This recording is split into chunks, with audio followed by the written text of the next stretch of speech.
Shalom, selamat pagi, salam sehat, salam damai sejahtera, dan selamat Advent buat kita semuanya.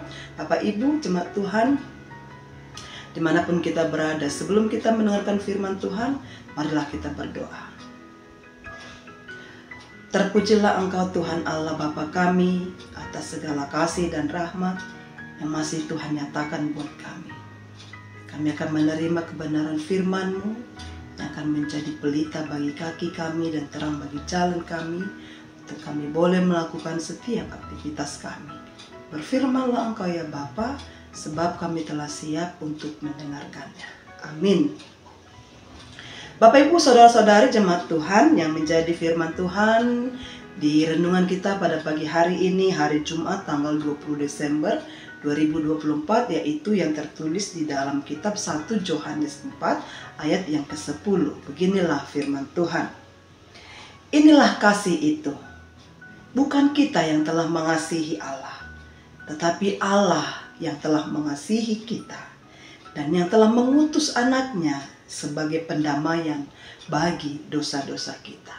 Demikian firman Tuhan. Saudara-saudari jemaat Tuhan yang berbahagia, kita semua mengetahui dan mengimani, mempercayai bahwa inisiatif kasih itu bukanlah dari kita manusia, melainkan dari Allah itu sendiri. Ya, dari Allah sendiri, bukan dari kita. Bukan kita yang mengasihi Allah terlebih dahulu, tetapi Allah lah yang lebih duluan mengasihi dan mencintai kita. Tujuan dan maksud Allah mengasihi kita itu adalah untuk pendamaian atas dosa-dosa kita. Maka dari itu kasih yang diberikan Allah kepada kita itu adalah kasih yang tidak bersyarat Bapak Ibu, dan yang ketentuannya diberlakukan tidak. Nah, pertanyaan kita sekarang adalah saudara-saudari, apa sajakah karakteristik dari kasih Allah yang tanpa syarat? Yang pertama, saudara-saudari, Allah lah sebagai inisiator kasih itu. Yohanes menegaskan bahwa Allah sendirilah yang menjadi inisiator kasih itu. Dialah yang aktif, dialah yang memulai dengan kata lain, kasih Allah bukan sebuah reaksi atas sesuatu, Bapak Ibu. Kasih kita bukan menjadi alasan, bukan menjadi syarat, atau bukan menjadi dorongan bagi kasih Allah yang kita terima dari Allah. Bukan kita yang memilih Allah, saudara-saudari, tetapi dialah yang lebih dahulu memilih kita. Bukan kita yang mencari Allah, tetapi Allah lah yang lebih dulu untuk mencari dan menyelamatkan kita. Ini karakteristik yang pertama, saudara-saudara. Jadi inisiator dari kasih itu adalah Dia sendiri, Allah sendiri. Dia yang memilih kita, Dia yang mencari kita, dan Dia yang mengasihi kita. Bukan karena sesuatu hal, atau bukan karena dorongan atas perbuatan kita. Tidak. Yang kedua, karakteristik dari kasih Allah itu adalah, ini yang paling utama, dibayar mahal oleh Allah. Saudara-saudari, inisiatif saja tidaklah cukup. Tidak. Cinta itu ada harganya. Bukan sekedar rangkaian kata-kata. Berapa banyak orang, atau mungkin termasuk kita, yang berani menyatakan cinta itu, tetapi tidak mampu membuat cinta itu menjadi nyata. Hanya mengucapkan saja, tidak sanggup membuktikan. Tapi tidak demikian dengan Allah kita. Dia memegang perkataannya melalui perbuatannya, saudara-saudari. Dia buktikan melalui perbuatannya. Dia berani membayar harga. Maka kasih Allah itu bersifat karunia. diberikan secara cuma-cuma, atau kita katakan itu secara gratis. Tapi kendati pun itu gratis, secara cuma-cuma, apakah berarti bahwa kasihnya itu tanpa harga? Tidak, saudara-saudari. Kasih Allah bukan murahan.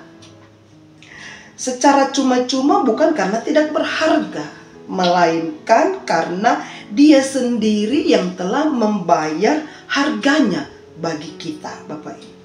Harga yang dibayar melalui anaknya yang tunggal. Maka misi yang diemban oleh anak Allah itu adalah membereskan dosa-dosa kita. Misi dari anak Allah adalah mendamaikan kita dengan Sang Bapa, dengan Sang Allah. Dan pemberesan itu, pendamaian itu membutuhkan pengorbanan. Ada kematian, ada darah yang ditumpahkan. Dan itu diberikan secara cuma-cuma buat kita semuanya. Yang terakhir, Bapak Ibu saudara-saudariku, dimanapun kita berada, Allah yang kita kenal dalam Kristus Yesus itu sangat membenci dosa. Dia memang menghukum orang berdosa. Sesuatu memang harus dilakukan untuk menegakkan keadilannya, karena Dia menginginkan keadilan dari kita. Dan Dia sendirilah yang menyelesaikan semuanya. Ingatlah Bapak Ibu, tidak ada satu pun yang perlu kita lakukan. Karena itu jika Allah telah mengasihi kita lebih dahulu, maka kita pun sewajarnya lah dan sepatutnya lah lebih mengasihi Allah. Dan juga mengasihi sesama manusia dengan segenap akal kita dan dengan segenap pikiran kita, Bapak Ibu.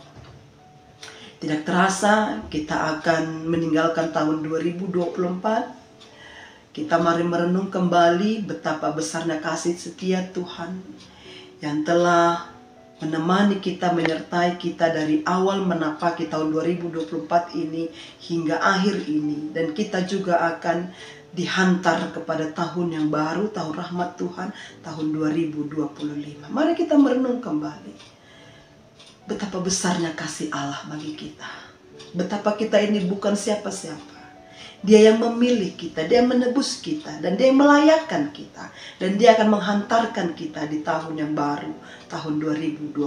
Terpujilah Tuhan. Maka dari itu Bapak Ibu, mari kita mohon ampun kepada Tuhan atas segala dosa, perbuatan kita yang tidak berkenan bagi Tuhan. Karena begitu besar kasih Allah, pendamaian itu, anaknya yang tunggal itu Dia berikan kepada kita. Maka benarlah Yohanes mengatakan, bukan kita yang telah mengasihi Allah, tetapi Allah lah yang telah mengasihi kita dan yang telah mengutus anaknya sebagai pendamaian bagi dosa-dosa kita. Selamat Advent Bapak Ibu saudara-saudari, selamat melanjutkan aktivitas kita dimanapun kita berada, apapun yang kita lakukan. Kiranya kasih setia Tuhan yang selalu menyertai kita, melingkupi kita. Haleluya, amin. Kita berdoa. Terpujilah Engkau Tuhan, Tuhan di atas segala Tuhan, Raja di atas segala Raja, yang masih mengasihi kami hingga pada hari ini, dan yang akan mengasihi kami lagi di hari-hari yang akan datang. Kami telah mendengarkan firman-Mu, biarlah kami merenung kembali betapa besar kasih setia Tuhan. Berkati kami Bapa, kami serahkan hidup kami hanya ke dalam tangan pengasihan Tuhan. Biarlah Tuhan yang berkarya atas kehidupan kami. Terpujilah nama-Mu hari ini sampai selama-lamanya. Amin. Shalom.